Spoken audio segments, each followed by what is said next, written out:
Hi నమస్తే అందరికీ. నేను మీ సంగీతను. గర్భిణీలు అయితే ఈ ఆహారము తినకూడదన్నమాట. అవి నోటికి రుచి కానీ మెల్లగా మన కడుపులోకి వెళ్ళి మనకు విషంగా మారుతాయి అన్నమాట. వాటి వల్ల మనం చాలా ఇబ్బంది పడాల్సింది వస్తుంది. కాబట్టి ఇవి తినొద్దు. నా పర్సనల్ ఎక్స్పీరియన్స్తో నేను మీకు చెప్తున్నాను. అవి ఏంటని అంటే బయట దొరికేటివి జంక్ ఫుడ్స్ అన్నమాట. అవి ఎట్లా చేస్తారో మనకు తెలియదు, ఏ నూనె వాడతారో మనకు తెలియదు, శుభ్రంగా పాటిస్తారో లేదో మనకు తెలియదు. నోటికి రుచి కదా అని మనం తెచ్చుకొని తింటాము, తినాలనిపిస్తుంది అనమాట. నేను మీ బాధ అర్థం చేసుకోగలను.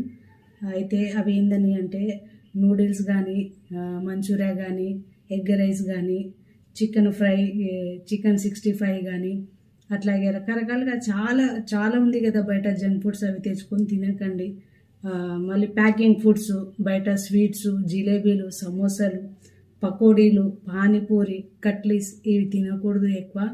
మీకు తినాలనిపిస్తే కొంచెం తెచ్చుకొని తినండి, ఒక పూటకు తినండి. కానీ అదే పనిగా నెలల్లో కానీ వారంలో కానీ 2-3 సార్లు తినేయకండి.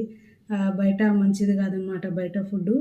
కావాలంటే ఇవన్నీ మీరు ఇంట్లో చేసుకొని తినొచ్చు. ఇంట్లో చేసుకొని తిన్నవి మంచిదన్నమాట. మనం ఇంట్లో ఏది చేసుకున్నా శుభ్రంగా నీట్గా మంచి నూనె వేసి చేసుకుంటాం కదా, వాటి వల్ల మనకు హాని ఏం కలగదనమాట.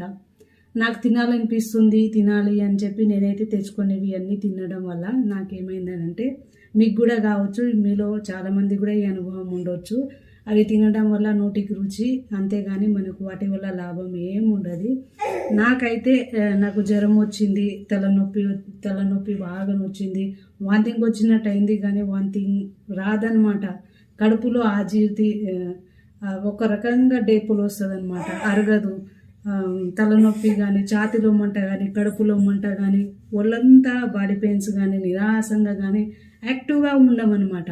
జంక్ ఫుడ్ వల్ల ప్రయోజనం ఏముండదు. మీరు తెచ్చుకొని అవి తినకండి. ఈ 9 months జర్నీలో వాటి జోలికే వెళ్ళకండి. తినాలనిపిస్తే నెలకు ఒక 2-3 సార్లు మీరు తినండి. ఇంట్లో ఇవన్నీ చేసుకొని మనం తినొచ్చు, మన ఆరోగ్యానికి మంచిది. కాబట్టి మరి ఏం తినాలి అని ఆలోచిస్తున్నారా? మనకు బలాన్నిచ్చే సూపర్ ఫుడ్ ఏందో నేను నెక్స్ట్ వీడియోలో మీతో పంచుకుంటాను.